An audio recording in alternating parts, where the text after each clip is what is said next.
The tycoons of social media have to stop pretending that they're friendly nerd gods building a better world and admit they're just tobacco farmers in t-shirts, selling an addictive product to children.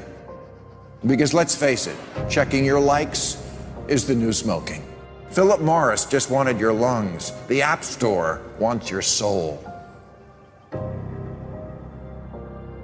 There are 2 billion people, more than 2 billion people on Facebook. That's more than the number, it's about the number of notional followers of Christianity.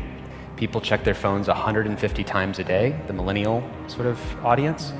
And so if you think about it, from the moment you wake up, it's like you're jacked in to this environment. And thoughts start streaming into your head, designed by a few technology companies. What we find is the typical person checks their phone every 15 minutes or less, and half of the time they check their phone, there's no alert, no notification. It's coming from inside their head telling them, gee, I haven't checked in Facebook in a while. I haven't checked on this Twitter feed for a while. I wonder if somebody commented on my Instagram post. That then generates cortisol, and it starts to make you anxious, and eventually your goal is to get rid of that anxiety, so you check in.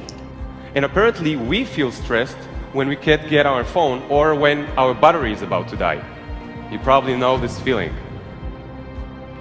And a research done in Australia among 3,000 people under the age of 30 found that 9 out of every 10 admit to feel this anxiety while having his battery dying. Steve Jobs revolutionized the entire world with the iPhone, and he never let his children use it because he did not want them dependent on technology. Right now, an infant is getting their first laptop that's soft and squishy and makes noise. Right now, a child is being born online and being favorited and retweeted.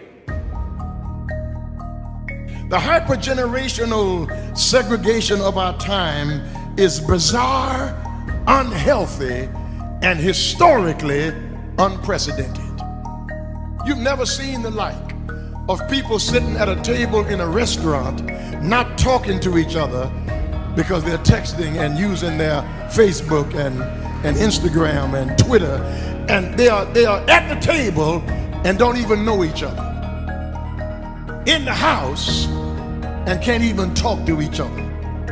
And the pressure that's on us to be like everybody else is so great that everybody tries to live like they're in a reality show. As a culture, we don't have enough in common anymore. And that's because the internet, which was supposed to unite the world, has become too adept at serving us personalized content. Do you know what I saw on Yahoo's front page this morning? No, you don't, because mine isn't the same as yours. People get news feeds now that just spit back customized stories based on what we've clicked on in the past.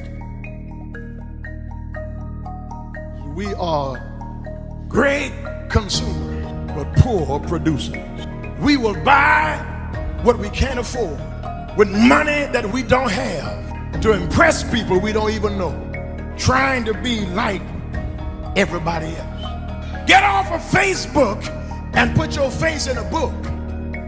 Right now, a teenager is photoshopping their selfie because as a society, we're telling them they're not good enough.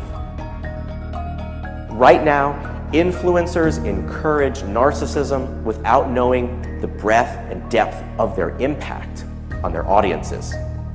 Right now, 40,000 spectators are in an Olympic football arena watching a competitive esports competition because this is this generation's football match. There's always this narrative that technology is neutral and it's up to us to choose how we use it. This is just not true.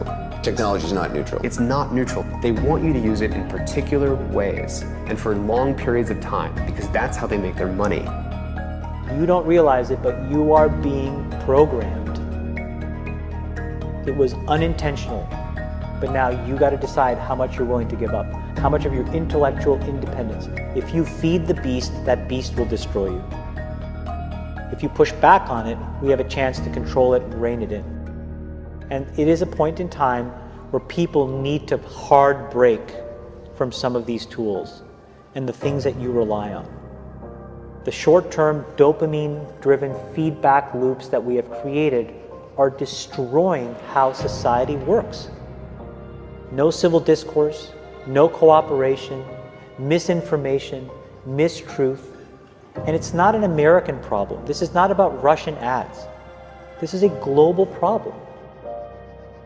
I challenge everyone to try going 1 week without social media. Don't let your phone and social media control you.